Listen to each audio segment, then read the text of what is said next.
Hello, everyone, and welcome to Diplomatic Briefing. Although China and the United States reached a consensus in Geneva to ease the tensions of the tariff war, the foreign policies of Trump and his cabinet members all revolve around one theme, creating trouble for China. On May 20th, the 78th World Health Assembly of the World Health Organization (WHO) unanimously adopted the world's first legally binding pandemic agreement. After the outbreak of COVID-19, WHO member states went through more than 3 years of negotiations before finally reaching this historic agreement. Most member states supported it, but the United States was almost the sole opponent and withdrew from the negotiations at the final stage. U.S. Secretary of Health Robert F. Kennedy Jr. In a video statement, Kennedy said that this agreement failed to address all the issues exposed in the WHO's response to COVID-19 and called on other countries to consider following the U.S. in withdrawing from the WHO. Kennedy also reiterated a position consistent with the Trump administration, accusing that the COVID-19 virus may have originated from a leak at a laboratory in Wuhan, China, rather than from natural transmission.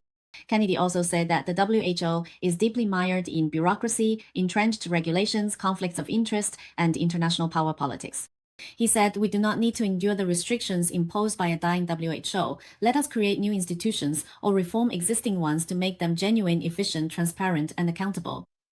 A spokesperson for the Chinese permanent mission in Geneva said, "It is astonishing for a country like the United States, which is withdrawing from the World Health Organization, to groundlessly attack countries increasing their support for the WHO. The US has lost its basic sense of right and wrong. China has only provided selfless support to the WHO, and there is no improper influence." The spokesperson said that after the outbreak of COVID-19, China immediately shared epidemic information and the basic genetic sequence of the virus with the international community and provided material and financial support to the WHO as well as to 153 countries, including the United States. This demonstrates China's commitment to safeguarding the common interests and well-being of all humanity. China supports the WHO in tracing the virus's origins, has repeatedly invited WHO experts to China for research, and a scientific conclusion was reached that a Wuhan lab leak is extremely unlikely. This shows China's open and transparent attitude on origin tracing. The spokesperson also pointed out that certain countries, when faced with their own ineffective pandemic response, resort to slander and smearing others in an attempt to shift blame abroad for their domestic problems. The attempt to politicize the pandemic is both disgraceful and doomed to fail. In response to the questions raised by various parties about the pandemic situation within the United States during the outbreak, the U.S. still owes the international community a responsible explanation. The United States should take the initiative to share early case data with the WHO and disclose information about Fort Detrick and the biological laboratories it has established around the world. China urges the United States to stop political manipulation on issues such as tracing the origins of the virus and to cease exerting coercion and pressure on international organizations.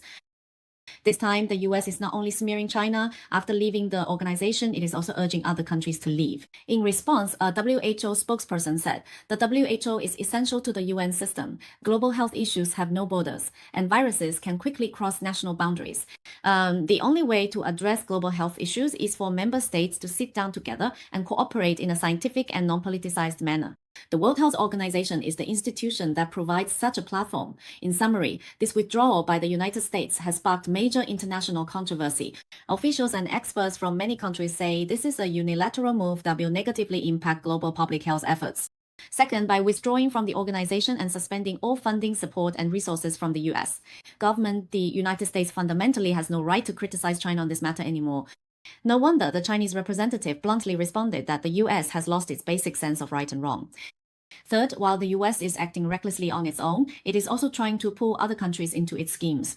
However, to achieve Make America Great Again, Trump has repeatedly scaled back international cooperation, including cutting aid, refusing to fulfill major power responsibilities, and withdrawing from key international organizations. While acting selfishly, the U.S. still expects other countries to jump on its anti-China bandwagon, resulting in a self-contradictory and utterly unconvincing position. Fifth, the constant swings in U.S. domestic policy make it even harder to rally its allies. When the Republican Party comes to power, they withdraw from organizations. When the Democratic Party takes office, they rejoin. But the more they withdraw and rejoin, the more America's influence diminishes. Recently, U.S. Secretary of State Rubio engaged in a heated debate with Democratic senators during a Senate hearing on State Department reforms and budget cuts. On the issue of global aid, Rubio firmly insisted that the significant cuts to U.S. aid do not mean the United States is withdrawing from the world stage of foreign assistance. He also denied claims that China could replace the U.S. as the global leader in aid. With over 90% of foreign aid contract programs cancelled and a drastic reduction in personnel, U.S. aid is now little more than an empty shell. Rubio, who took over the agency, announced in March that the U.S. government had confirmed the closure of USAID, with some functions to be integrated into State Department departments. Foreign media reported that the Trump administration's move to target USAID drew criticism from Democrats, who argued that this would undermine the soft power the U.S. has built up over decades and allow China to win the propaganda battle. At two congressional hearings on Tuesday, Rubio vigorously refuted this argument. Rubio said there is no evidence that China has either the capability or the willingness to replace the United States in the fields of humanitarian aid, food delivery, or development assistance. He asserted that even with the relevant reforms at the State Department, the foreign aid and humanitarian support provided by the United States still far surpasses that of China. He further emphasized that the United States has not withdrawn from international affairs. He said, "I have visited 18 countries in 18 weeks. That hardly sounds like withdrawing, does it? I have met with the foreign ministers of many countries, including Ukraine's foreign minister, and I've met with them more often than I see my own children." Rubio once again smeared China's Belt and Road Initiative, hyping up false narratives such as so-called predatory lending and debt crises. With a straight face, he made outrageous claims, even asserting that China has no record of humanitarian aid anywhere, and even said China itself doesn't know how to provide such assistance. Some mainland commentators have pointed out that the USA has long used foreign aid as a pretext to interfere in other countries' affairs, which has already drawn widespread criticism from the international community. If Rubio means this kind of behavior when he talks about so-called foreign aid, then China has indeed never engaged in such practices.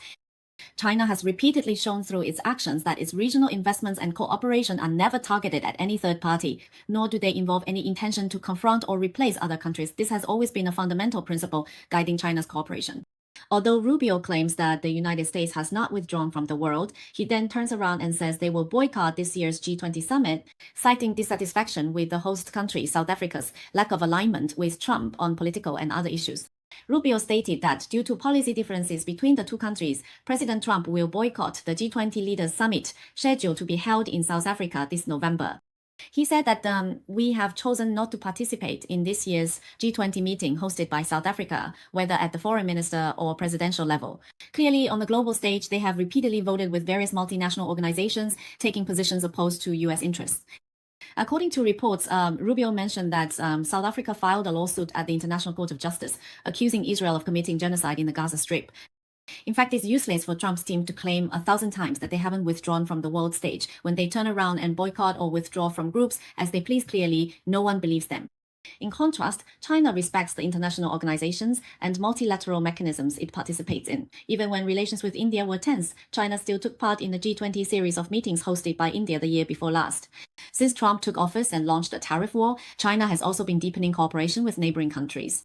On May 20th, the China-ASEAN Special Economic and Trade Ministers meeting was held online, where the economic and trade ministers from both sides jointly announced the full completion of negotiations for version 3 of the China-ASEAN Free Trade Area, aiming to sign the agreement before the end of the year. The Ministry of Commerce emphasized that version 3 will send a strong message in support of free trade and open cooperation.